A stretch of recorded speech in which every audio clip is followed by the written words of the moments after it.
Magandang araw sa mga client ko dyan at mga followers. Balik duty ako ngayon. Hilot ka sa akin. Halos isang linggo nga masama ang panahon at babawi tayo ngayon. Bagyo ka lang, masayista ako. Papunta nga pala ako sa unang client ko. At kahit sino naman siguro magugulat, di ba? Pagpasok ko nga sa hotel na to, akala ko magpapakarwash ako eh.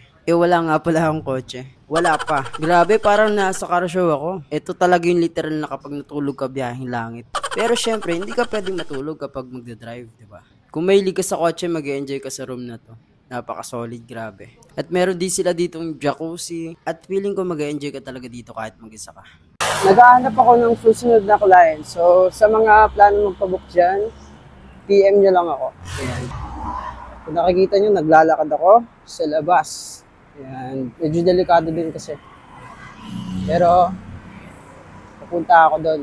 Nakahanap na nga pala ako ng susunod na client at pupunta na ako doon. At nakarating na ako uli at papasok na tayo sa kanilang napakagandang hotel. Naalala ko dati nung una pa lang ako nag-freelance, sobrang hiyang-hiya talaga ako pagpapasok ako sa mga hotel kasi yung sasabihin. Yan, kakatapos ko lang ngayon duty, so antayin ko na lang si Brock. So pwede na yun.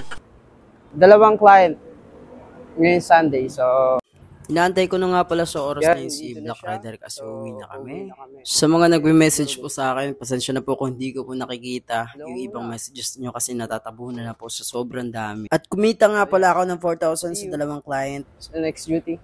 At bago ako umuwi, dumaan nga pala ako sa prutasan dahil kailangan ko to at sobrang hilig ko talaga sa prutas. Pero kulay pula lang ano? Ito kulay orange. Oh, orange po. Oo.